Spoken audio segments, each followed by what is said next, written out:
Hello friends, সবাই কেমন আছেন? আমার ডেইলি ব্লগে আপনাদেরকে সবাইকে জানাচ্ছি অনেক অনেক শুভেচ্ছা।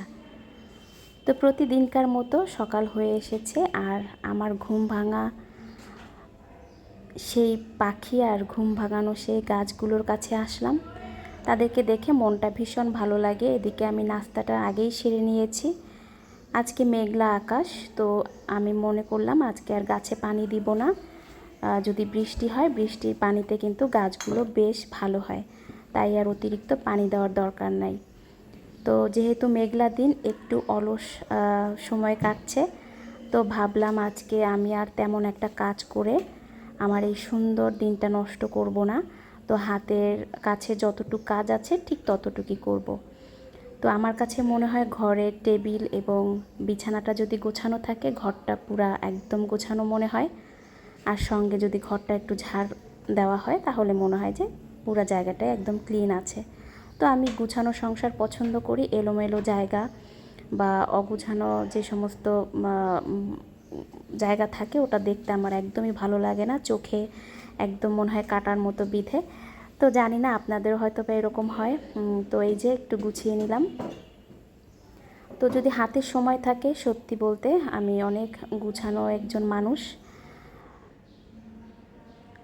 রান্না করতে হবে, তো আমি চিন্তা করলাম যে চুলটা একটু বেঁধে নেই।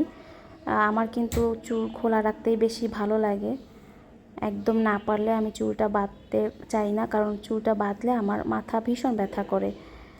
তো এই তো, তারপরেও যেহেতু রান্না করতে যাব, একটু গরম পড়েছে, বৃষ্টিটা হলে হয়তো বা একটু ঠান্ডা হবে আবহাওয়াটা। তো আমি একটু চুলটা বেঁধে নিচ্ছি, এরপরে রান্না শুরু করতে হবে।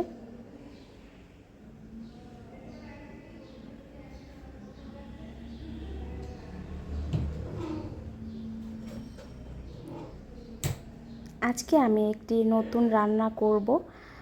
এই বছরের নতুন রান্না। আজকে আমি শাপলা ভাজি করব। আর শাপলা ভাজির জন্য প্রথমে আমি কড়াইতে পরিমাণ মতো তেল দিয়ে দিচ্ছি। আর এখানে আমি নিয়েছি রসুন কুচি, মরিচ কুচি, কাঁচামরিচ আর পেঁয়াজ কুচি। এটা দিয়ে আমি একটু ভালো করে ভেজে নিব।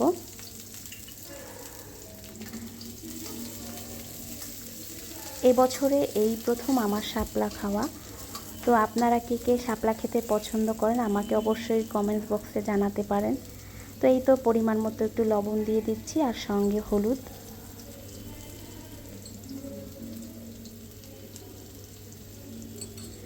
শাপলার মধ্যে কিন্তু মাছের ডিম বা মাছের মাথা, যেমন ইলিশ মাছের মাথা আর ছোট ছোট সাইজের পুঁটি দিয়ে ভীষণ ভালো লাগে।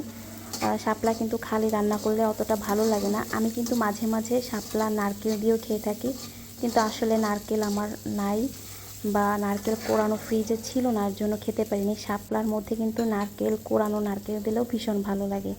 তো এই যে শাপলা বেছে নিয়েছি, সেই শাপলাটা দিয়ে দিচ্ছি।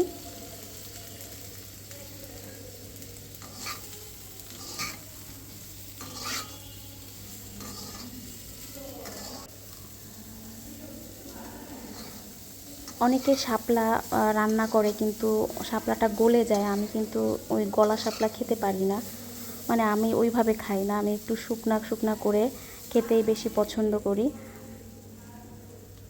ছোটোবেলায় মার হাতে শাপলা খেয়েছি, আর এখন নিজে রান্না করে খাই। তো অনেক ভালো লাগে।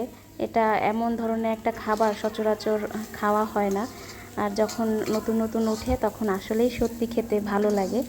তো দেখুন, আমি একটু শাপলাটা ঝরঝরে করার জন্য সুন্দর করে কড়াইতে পেতে দিয়েছি, এবং আমার শাপলা কিন্তু রেডি হয়ে গেছে। আমার শাপলা ভাজিটা কেমন হয়েছে অবশ্যই কমেন্টসে জানাবেন।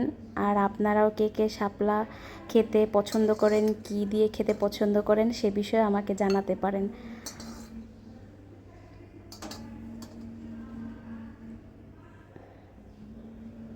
রেডি হয়ে গেছে আমার শাপলা ভাজি।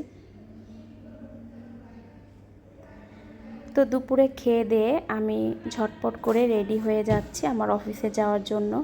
যেহেতু আকাশটা মেঘলা, যে কোনো সময় বৃষ্টি নামতে পারে, তো ভাবলাম বৃষ্টির আগেই যেন আমি অফিসে পৌঁছাতে পারি।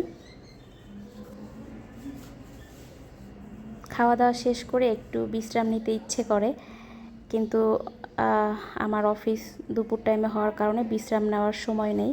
আর ঘরের কাজ করে রান্নাবাড়া শেষ করে গোসল করে যেতে খানিকটা লেট হয়ে গেলেও অফিস বলে কথা, ঠিক টাইমে অবশ্যই পৌঁছাতে হবে। তো আমি ঝটপট রেডি হওয়ার চেষ্টা করছি। তো আপনারাও নিশ্চয়ই সারাদিনের কাজ আপনারা করে নিয়েছেন। আর আমার ডেইলি ব্লগ দেখতে আপনাদের কেমন লাগে অবশ্যই আমাকে কমেন্টস করে জানাবেন।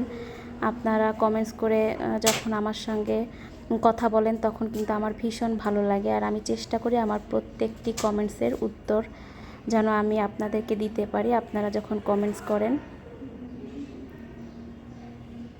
এই তো আমি রেডি হয়ে নিলাম। তো ভাবলাম খাওয়া শেষ করেছি, ফ্রিজে একটু ঠান্ডা সেমাই ছিল সেটা একটু খেয়ে নিব। তো আমি সেমাইটা বের করে সেমাইটা একটু খেয়ে নিচ্ছি। খাবার পরে কিন্তু একটু মিষ্টি খেতে ভালো লাগে।